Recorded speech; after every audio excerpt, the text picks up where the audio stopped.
Hello friends. आज हम discuss करेंगे एक्सेल का सेकंड ट्यूटोरियल। जो फर्स्ट ट्यूटोरियल था वो मैंने आपके साथ कल शेयर किया था। उसमें सिर्फ हमने जो जनरल ओवरव्यू था एक्सेल का वो डिस्कस किया था। आज थोड़ा सा एडवांस एक्सेल को हम करेंगे कि एक्सेल में कौन सी ऑप्शंस जो है वो किस पर्पस के लिए यूज़ की जाती है। काफ़ी सारे क्वेश्चंस जो हैं वो आपको एक्सेल के आएंगे पेपर में, क्योंकि यही एक ऐसा सॉफ्टवेयर है जिस पे आपको आगे जाके ऑफिस में इस पे आपको काम करना है। So M S Word, Excel, PowerPoint और एक दूसरा टॉपिक है that is M S DOS. यहाँ से आपको 50% क्वेश्चंस जो हैं वो कंप्यूटर के आ सकते हैं, और ज़्यादा चांसेस जो हैं वो यहीं से ही आने के हैं। क्लियर? क्योंकि प्रैक्टिकली आपको जब आप जॉब में आते हैं तो प्रैक्टिकली आपको फिर इन्हीं सॉफ्टवेयर्स पे जो है वो काम करना पड़ता है। सो एक्सेल स्टार्ट करने से पहले मैं आपको एक और दूसरा वे बताता हूँ कि एक्सेल की कौन सी फ़ाइल जो है वो डायरेक्ट एक्सेल को स्टार्ट कर सकती है। जैसे जब आप एम एस वर्ड को स्टार्ट करना हो, फॉर दैट पर्पज़ आप रन लिखो। यहाँ पे जैसे आप रन लिखेंगे, रन में आपको विन वर्ड करके फ़ाइल का नाम लिखना पड़ता है, winword.exe। सो ये वो फाइल है जिससे एम एस वर्ड जो है वो डायरेक्टली रन होता है अगर आप ये टाइप कर दें तो। सो सिमिलर वैसे ही अगर आपने एक्सेल को स्टार्ट करना हो तो एक्सेल को स्टार्ट करने के लिए अगेन आप यहाँ पे रन में आइए, एंटर प्रेस करो, और रन में आपने फिर फाइल का नाम रखना है excel.exe। जैसे ही आप एंटर प्रेस करेंगे, एंटर प्रेस करने के बाद आपका जो एक्सेल का वर्कबुक होगा वो जो है वो ओपन हो जाएगा। सो आपने ध्यान रखना है जब भी आप एक्सेल की वर्कबुक ओपन करते हैं तो बाय डिफ़ॉल्ट उसका नाम जो है वो बुक वन होता है। अगर आप इसको चेंज करना चाहते हैं तो आप इसको चेंज कर सकते हैं। सो आपको उस पर्पज़ से क्या करना पड़ेगा, आपको सेव पे आपने क्लिक करना है, और आप फाइल का नाम जो है वो कुछ भी रख सकते हैं। जैसे मैंने यहाँ पे गेट कर दिया फाइल का नाम। Clear? So this is the another way to open Excel. Excel को आप डायरेक्ट भी ओपन कर सकते हैं, और कई बार ये क्वेश्चन भी आता है कि एम एस वर्ड को ओपन करने के लिए कौन सी फ़ाइल सबसे पहले स्टार्ट होती है। तो आपने ध्यान रखना है winword.exe एम एस वर्ड के लिए, और एक्सेल के लिए excel.exe। जैसे हम पावर पॉइंट करेंगे फिर मैं आपको वहाँ पे भी बताऊँगा। क्लियर जी? अब आइए आप नेक्स्ट कि एक्सेल जब भी आप ओपन करते हैं तो ये सारा चीज़ें हमने क्या क्या मेन्यू बार होते हैं, किस मेन्यू बार में कितने मेन्यू आइटम्स हैं, और उनके फर्दर्स फर्दर उनको कैसे डिवाइड किया जाता है, ये हमने कल जो है वो प्रीवियस वाले जो फर्स्ट लेक्चर था उसमें डिस्कस किया था। अब हम नेक्स्ट करेंगे कि होम में कोई नया ऑप्शन जो आएगा मैं उसको आपको करके बताऊंगा, और कौन सा क्वेश्चन जो है वो किस पर्पस से आ सकता है ये भी हम डिस्कस करेंगे। काफ़ी सारी चीज़ें जो हैं वो यहाँ पे स्टैंडर्ड टूल बार में देखिए। सबसे इंपॉर्टेंट चीज़ जो ये रिबन का कंसेप्ट है ये 2007 में आया था, जो एम एस एक्सेल 2007 है या एम एस ऑफिस 2007 है उसमें। सो रिबन बेसिकली क्या है, रिबन का ये तीन पार्ट्स होते हैं। एक ये जो ऑफिस बटन है, क्लियर? सो कई बार क्वेश्चन ये भी बन जाता है कि ऑफिस बटन जो है वो कहाँ पे प्रेजेंट होता है, तो आपने ध्यान रखना है लेफ़्ट टॉप पे। Clear? Office button first part है। Then quick access tool bar ये है, यहाँ पे इसको आप कस्टमाइज कर सकते हैं। जैसे यहाँ पे देखिए क्या क्या ऑप्शंस अभी आ रही हैं, सेव की है, रीडू की ऑप्शन है, या अनडू की ऑप्शन है, ये सारी अवेलेबल हैं। इसको अगर आपने कम ज़्यादा करना हो तो आप यहाँ पे क्लिक करो। क्लिक करने के बाद जिसको आप सेलेक्ट करना चाहते हैं, जैसे फॉर एग्जांपल देखिए मैंने यहाँ पे ओपन को क्लिक कर दिया तो ओपन वाला भी आ गया। अगर मैं यहाँ पे न्यू पे क्लिक कर देता हूँ तो न्यू वाला क्विक एक्सेस टूल बार भी आ जाएगा। तो डायरेक्टली आइकन्स बन जाते हैं, you have to click on that icons, और आपका काम जो है वो कंप्लीट हो जाएगा। क्लियर? सिमिलर वैसे ही so this is office button. Office button को ही हम फाइल मेन्यू भी बोलते हैं, क्योंकि यहाँ पे सारी चीज़ें सारी ऑप्शंस आती हैं। न्यू की, ओपन, सेव और सेव एज़ का आपने डिफरेंस क्लियर कर लेना है। क्लियर? कि सेम डॉक्यूमेंट को अगर विद डिफरेंट नेम आपने सेव करना हो, या फिर किसी दूसरे एक्सटेंशन के साथ आप सेव करना चाहते हैं, कि जैसे 007 की जो फाइल होगी उसको अगर आपने 203 में सेव करना है, सो आप उसको ईजिली जो है वो सेव एज पर क्लिक करके कर सकते हैं। क्लियर? प्रिंट आपको पता है, प्रिंट, प्रीव्यू, क्विक प्रिंट। तो कई बार ये भी ऑप्शंस क्वेश्चंस जो है वो पूछे जा सकते हैं कि प्रिंट पे जैसे आप क्लिक करते हैं कितने ऑप्शंस जो हैं वो वहाँ पे ओपन होते हैं। ऐसे ही क्वेश्चंस जो है वो यहाँ पे पूछे जाएंगे, ये आपने ध्यान रखना है। सो ये बेसिक ऑफिस बटन की जो ऑप्शंस थी वो थी, और ये सारी हम लोग जो है वो डेली यूज़ करते हैं। नेक्स्ट है होम बटन। तो होम जो मेन्यू आइटम है, होम जो मेन्यू बार है, इसमें जो आपकी ऑप्शंस हैं वो फर्दर देखिए होम को फर्दर किस कैटेगरी में डिवाइड किया है, क्लिपबोर्ड में, फ़ॉन्ट में, अलाइनमेंट में, नंबर में, स्टाइल में, सेल्स में और एडिटिंग में। सो आपने ध्यान रखना है यहाँ पे ये जितनी भी ऑप्शंस हैं ये हमने एमएस वर्ड में प्रीवियस पढ़ी हैं। फॉर्मेट पेंटर है, सो फॉर्मेट पेंटर आपको पता ही है कि क्यों यूज़ करते हैं, प्रॉपर्टीज़ को कॉपी करने के लिए from one place to another place, तो हम फॉर्मेट पेंटर का जो वो यूज़ कर लेते हैं। सिमिलर वैसे नेक्स्ट ये सारी ऑप्शंस हैं, ये भी एमएस वर्ड की तरह ही सेम ऑप्शंस हैं। अलाइनमेंट में यहाँ पे दो चीज़ें जो है वो नहीं आती हैं, ये एमएस वर्ड में आप नहीं पढ़ते हैं, एक रैप टेक्स्ट है और मर्ज टेक्स्ट है। देखिए अब रैप टेक्स्ट का क्या काम होता है कि जैसे जैसे आप लिखेंगे वैसे वैसे उसका कंटेंट, जो बॉक्स का सेल का कंटेंट होगा, ये सेल का जो साइज़ है वो इंक्रीज़ हो जाता है उसके अकॉर्डिंग, अगर उसको आपने रैप किया हो तो। अब देखिए इस एल को मैं यहाँ पे रैप नहीं करूँगा, तो इसमें अगर मैं कुछ लिखता हूँ तो ये ऐसे करके लिखा जाएगा, क्लियर जी। बट अगर मान लीजिए इस सेल को मैं यहाँ पे रैप पे क्लिक कर देता हूँ और उसके बाद मैं यहाँ पे लिखता हूँ, तो ये इसका साइज़ जो है वो इतना रहेगा, उसके अकॉर्डिंग ये साइज़ अपना जो है वो कम ज़्यादा जो है वो कर सकता है। दूसरी ऑप्शन है मर्ज एंड सेंटर की। तो मर्ज एंड सेंटर पे आपने ध्यान रखना है कि जैसे आप मर्ज एंड सेंटर पे क्लिक करते हैं कितने ऑप्शंस ओपन होते हैं, यहाँ पे टोटल 4 ऑप्शंस हैं। तो 2 या 3 सेल्स को या ज़्यादा सेल्स को इकट्ठा करके आपने एक सेल बनाना हो, फॉर दैट पर्पज़ आप मर्ज सेंटर का जो है वो यूज़ करते हैं। अब अगर मर्ज सेंटर कर दिए तो कंटेंट जो है वो आपका यहाँ पे डिस्प्ले होगा, उसके अकॉर्डिंग आप इसकी अलाइनमेंट, टेक्स्ट की अलाइनमेंट जो है वो कर सकते हैं।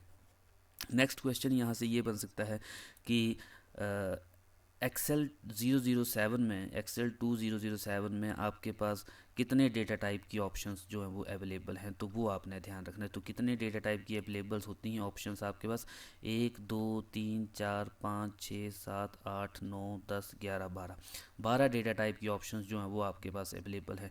अब कई बार यहाँ पे देखिए मैंने कहीं क्वेश्चन पढ़ा था कि वहाँ पे कुछ ऑप्शंस दिए थे, वहाँ पे एक ऑप्शन था करेक्टर का भी, ये भी बता दिया था, तो आपको ये फाइंड आउट करना था कि कौन सा डेटा टाइप जो है वो यहाँ पे अवेलेबल नहीं होता है। तो करेक्टर जो है वो अवेलेबल नहीं है, क्लियर। सो आपको ये सारी चीज़ें जो है वो पता होनी चाहिए, कितने डेटा टाइप जो है वो 2007 में हम लोग यूज़ करते हैं। आफ्टर दैट यहाँ पे देखिए ये ऑप्शन है डेसिमल को इंक्रीज़ करना हो, उस पर्पज़ से हम इसको यूज़ करते हैं। सेफ 65 लिखा है मैंने, तो जैसे इसको सिलेक्ट करूँगा तो ऐसे करके आप इस डेसिमल्स जो पोजीशंस को जो है वो इंक्रीज़ कर सकते हैं। डिक्रीज़ करना हो तो आपने यहाँ पे करना है। बाकी सारी ऑप्शंस हैं ये साइन पुट करने के लिए है। कंडीशनल फॉर्मेटिंग अगर आपने करनी हो कि कहीं पे आपने सेल्स को अलग अलग कलर्स में शो करना हो, फॉर दैट पर्पज़ आप यहाँ पे कंडीशनल फॉर्मेटिंग के अकॉर्डिंग कोई कंडीशन लगा दीजिए। बट फॉर दैट पर्पज़ हमारे लिए हमारे पास जो है वो डेटाबेस अवेलेबल होना चाहिए, क्लियर। सो वो आप कंडीशनल फॉर्मेटिंग जो है वो कर सकते हैं। नेक्स्ट ऑप्शन हैं सेल्स की, कोई सेल अगर आपने इंसर्ट करना है या रो इंसर्ट करना चाहते हैं लेफ़्ट साइड या राइट साइड, सो सारी ऑप्शंस जो हैं वो यहाँ पे अवेलेबल होती हैं। दूसरा जो सबसे इंपॉर्टेंट कंसेप्ट है that is auto some. So auto सम में आपने ये ध्यान रखना है जो इनबिल्ट फार्मूलाज हैं उनमें से कितने फार्मूलाज जो हैं वो बाय डिफ़ॉल्ट आपको वहाँ पे शो होते हैं, उसमें जो सबसे फर्स्ट है सम, क्लियर। तो सम का क्या मतलब है, दो नंबर्स को ऐड करने के लिए हम सम को यूज़ करते हैं। अब कई बार यही क्वेश्चन जो है वो ऐसे आ जाता है कि आपको बोलते हैं जी ऐड करने के लिए कौन सा फंक्शन जो है वो यूज़ किया जाता है, तो कई बार ऐड लिख देते हैं या सम लिख देते हैं। देखिए शॉर्टकट कमांड भी इसकी साथ में ही आ रही है, अल्ट प्लस इक्वल टू लिखेंगे तो ये अपना काम करेगा।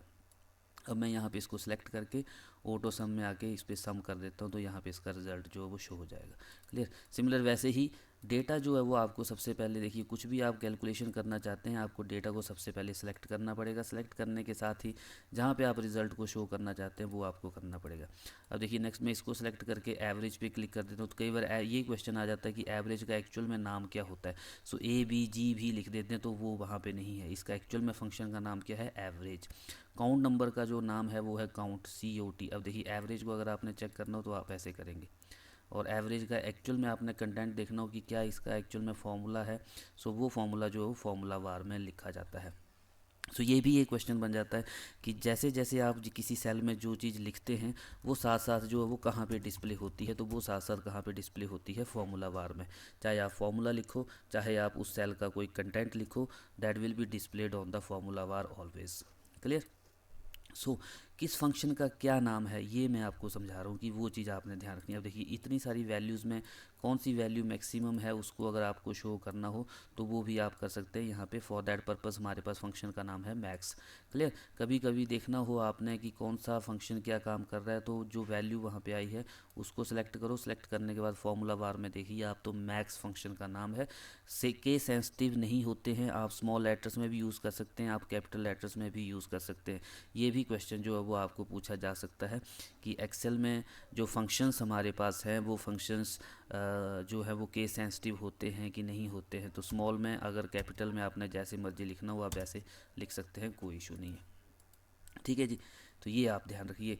और एक ऑप्शन यहाँ पे ये फिल की ऑप्शंस हैं, तो आपने अगर किसी डेटा को लिखना हो या कुछ फिल करना हो तो फॉर दैट पर्पज़ आप फिल कर सकते हैं। एक एक्सेल का सबसे इंपॉर्टेंट कंसेप्ट यूज़ होता है ऑटो फिल का। तो ऑटो फिल का भी आपको पता होना चाहिए कि ऑटो फिल क्या है। देखिए अगर ये डेटा है कहीं से थोड़े कुछ रिकॉर्ड्स हैं, इसके साथ मैं आपको बताता हूँ ऑटो फिल का क्या काम होता है। अगर 1 और 2 मैं यहाँ पे लिख रहा हूँ, डबल क्लिक करूँगा, जैसे मैं यहाँ पे क्लिक कर देता हूँ साथ में 29 तक रिकॉर्ड्स जो है वो आ गए। तो ये होता है बेसिकली ऑटो फिल का काम। क्लियर। सो आपको सिर्फ एक्सेल में कई चीज़ें ऐसी होती हैं कि आपको सिर्फ हिंट वहाँ पे देना है, एक्सेल बाकी अपना काम जो खुद कर लेता है। अब ए बी है, इसको करके देखते हैं ये अपना काम करता है कि नहीं करता है। सो डबल क्लिक करेंगे तो कई बार ये नहीं करेगा, ठीक है। बट अगर आप करना चाहते हो तो आप इसको ऐसे कर लो और यहाँ पे आइए आप, ये देखिए ये यहाँ पे नहीं कर रहा है, ठीक है। कुछ चीज़ें होंगी वो ऑटोमेटिकली चलेंगी। अब देखिए मैं आपको नेक्स्ट बताता हूँ। अगर मान लीजिए मैं यहाँ पे लिख रहा हूँ संडे, ये लिख दिया। अब इसको करके देखते हैं तो ये शायद चलेगा। यहाँ पे मंडे आ गया, नेक्स्ट ट्यूसडे आ गया।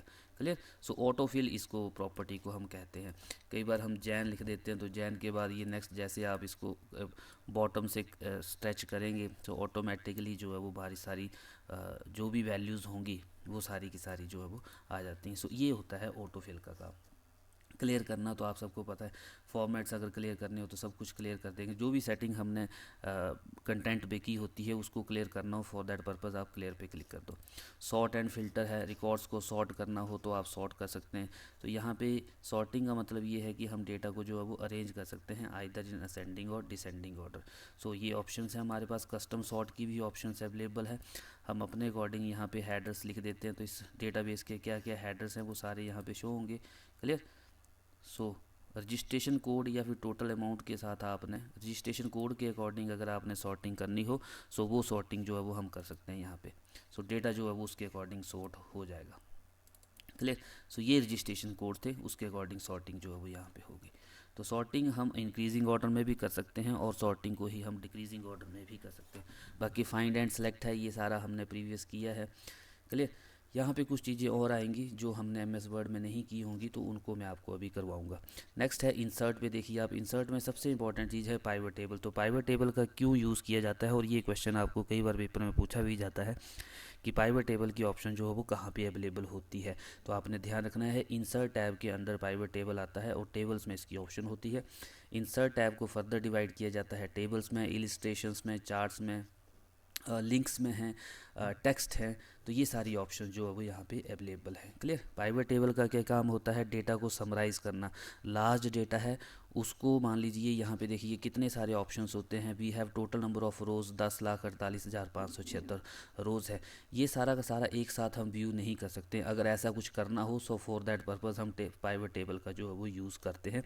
इसको थोड़ा सा आपने पढ़ लेना है। क्लियर। ये चलो मैं आपको करके भी दिखा देता हूँ, नहीं तो थोड़ा सा जैसे मैंने यहाँ पे क्लिक किया, क्लिक करने के बाद ये हमसे पूछ रहा है कि जो रिज़ल्ट आप पाइवट टेबल बनाना चाहते हैं उसको आपने कहाँ पे बनाना है, नई वर्कशीट में या सेम में ही। तो हम यहाँ पे ओके कर देते हैं। नया जो वर्कशीट है वो एंटर हो गया। अब ये ऑप्शंस हैं यहाँ पे, कौन सी फील्ड को आप कहाँ पे ड्रैग करना चाहते हैं, रिपोर्ट्स आप किस डेटा के अकॉर्डिंग जो वो जनरेट करना चाहते हैं। सो मैंने यहाँ पे रिपोर्ट्स लिख दिए, इसके अमाउंट जो है वो मैंने यहाँ पे लिख दिया और स्टूडेंट्स के नेम जो है वो मैंने यहाँ पे ड्रैग कर दिए। ठीक है। अब देखिए हम जो टोटल फ़ीस यहाँ पे की हुई है कुछ स्टूडेंट्स ने वो की है, जैसे 1434, 1734 और 1934। अगर मुझे सिर्फ ये चेक करना है कि 1934 जो है वो फ़ीस किस स्टूडेंट ने पे की है, तो मैं उसको सेलेक्ट करूँगा, सेलेक्ट करने के बाद ओके करूँगा। सो उसी का ही रिकॉर्ड जो है वो यहाँ पे शो होगा। क्लियर। सो डेटा को समराइज़ करने के लिए हम पाइवट टेबल का जो है वो यूज़ करते हैं। प्रैक्टिकली आप इसको जितना मर्जी करते चलें, यहाँ पे कुछ हर बार आप कुछ ना कुछ जो है वो नया ही सीखते चलेंगे। सो बट बेसिक क्वेश्चन ये है कि आपको पता होना चाहिए पाइवट टेबल की ऑप्शन जो है वो कहाँ पे होती है और किस पर्पज़ के लिए इसको मोस्टली जो है वो यूज़ किया जाता है। सो डेटा को समराइज़ करने के लिए हम पाइवट टेबल का यूज़ करते हैं। नेक्स्ट, ये सारी ऑप्शंस हैं, पिक्चर है, क्लिप आर्ट है, शेप्स हैं, स्मार्ट है। Clear. So different different pictures अगर आपने एंटर करनी हो, सो आप उन पिक्चर्स के साइज जो है वो आप यहाँ पे एंटर कर सकते हैं अपनी नीड के अकॉर्डिंग। ये आपने ध्यान रखना है। और भी शेप्स यहाँ पे अवेलेबल हैं, अगर आपने कहीं पे एरो लगाना है सो आप एरो भी लगा सकते हैं, ये आप ध्यान रखें।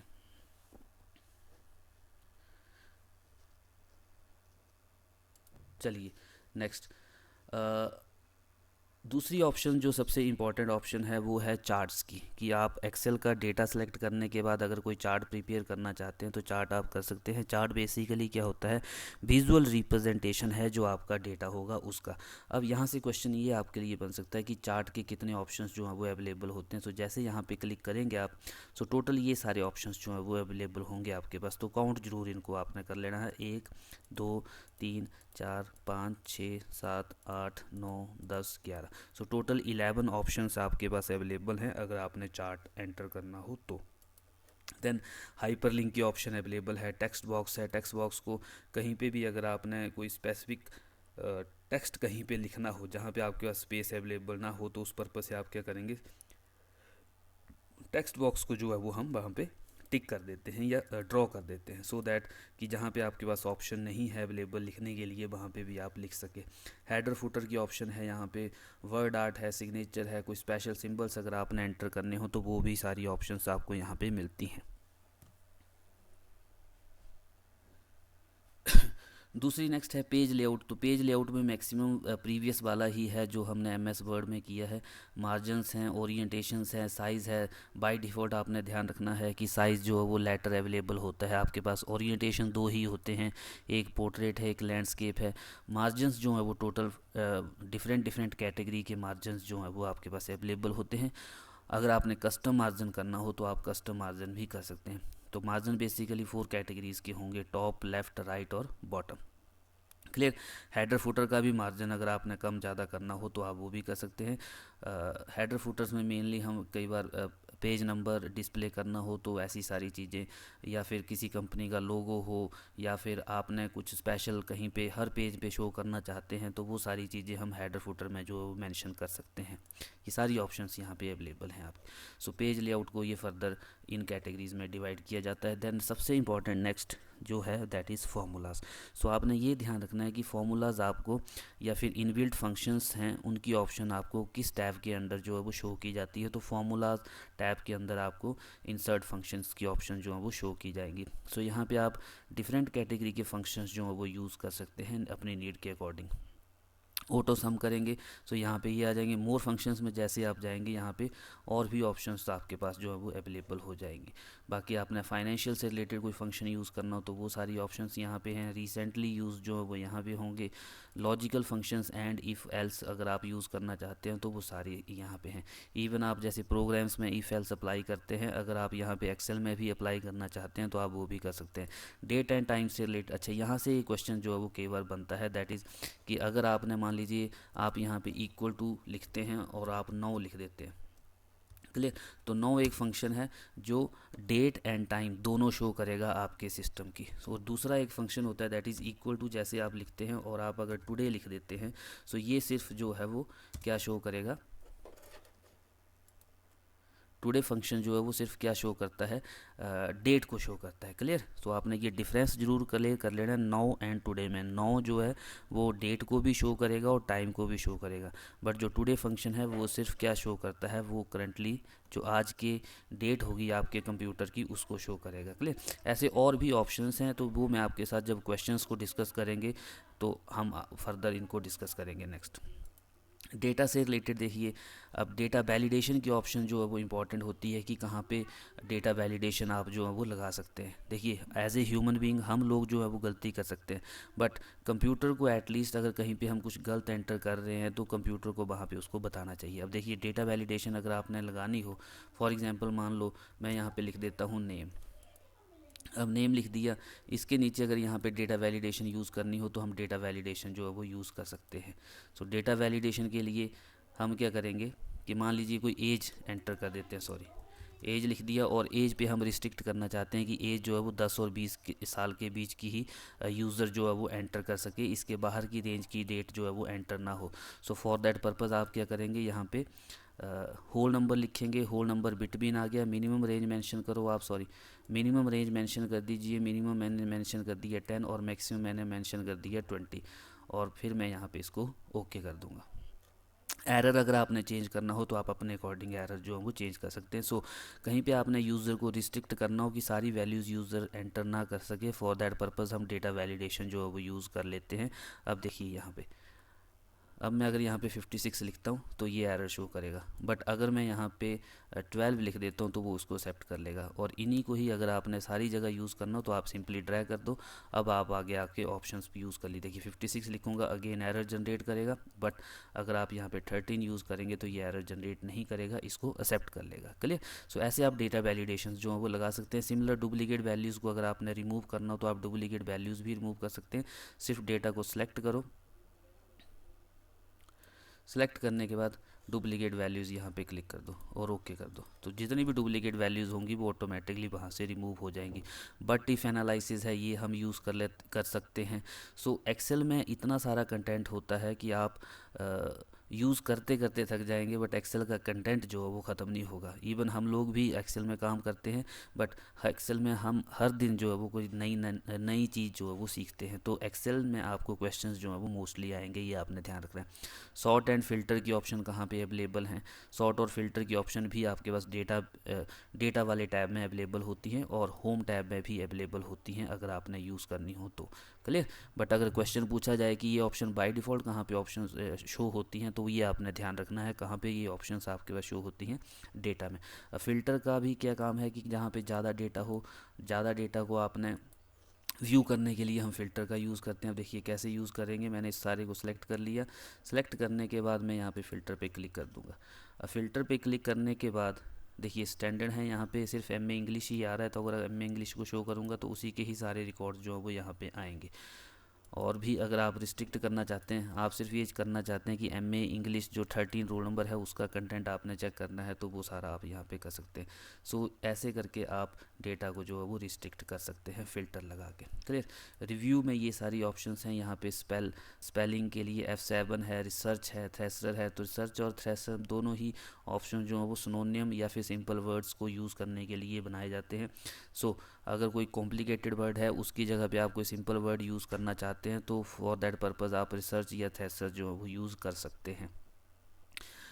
बाकी सारी यहाँ पे ये ऑप्शंस हैं। शीट को पासवर्ड प्रोटेक्टेड बनाना हो तो आप रिव्यू में जाके यहाँ से पासवर्ड प्रोटेक्टेड शीट को बना सकते हैं, और या फिर आप यहाँ पे ऑफिस बटन पे क्लिक करेंगे, प्रीपेयर में जाएंगे, इनक्रिप्ट डॉक्यूमेंट, यहाँ पे पासवर्ड टाइप करो 123, ओके, फिर से रीटाइप पासवर्ड करो 123 और ओके कर दो। बट ओके करने के बाद आपको इन चेंजेस को सेव करना है, तो सेव करने के लिए आप इन चेंजेस को कंट्रोल S कर लीजिए।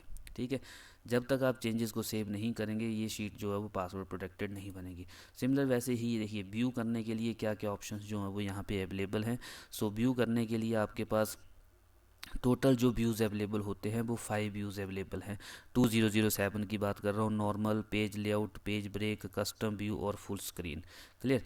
हेडिंग, दूसरी ऑप्शन है शो एंड हाइड, आप क्या चीज़ें जो हैं वो शो करना चाहते हैं। सो जहाँ जहाँ पे आप क्लिक कर देंगे वो सारी चीज़ें शो हो जाएंगी, जहाँ पे आप क्लिक नहीं करेंगे वो चीज़ें जो वो शो नहीं होंगी। नेक्स्ट है व्यू जूम। जूम के बाद ये देखिए फ्रीज़ पेन है। ये सारी चीज़ें जो है वो हम नेक्स्ट सीखेंगे कि जब हम क्वेश्चंस को करेंगे तब मैं आपको बताऊंगा कि क्या सी चीज़ जो है वो किस पर्पज़ के लिए यूज़ की जाती है। बट आपने ये ज़रूर ध्यान रखना है कि कौन सी चीज़ की ऑप्शन कहाँ पे अवेलेबल होती है आपको। क्लियर। व्यू के बाद नेक्स्ट है लास्ट में विंडो, और विंडो के बाद लास्ट में है मैक्रोज। तो मैक्रोज हमने पहले भी किए हैं, MS वर्ड में भी किए हैं और यहाँ पे भी हम करेंगे। क्लियर। सो इस वीडियो में इतना ही। आगे हम क्वेश्चंस को नेक्स्ट जो वीडियो में आपके साथ शेयर करूंगा उसमें हम एक्सेल के कुछ इंपॉर्टेंट क्वेश्चंस होंगे, उनको मैं यहाँ पे आपको प्रैक्टिकली करके भी दिखाऊंगा और उनको समझाऊंगा जो मेरे पॉइंट ऑफ व्यू से पेपर में आ सकते हैं। टिल देन थैंक यू, और इसको आप काइंडली समझिए। धन्यवाद।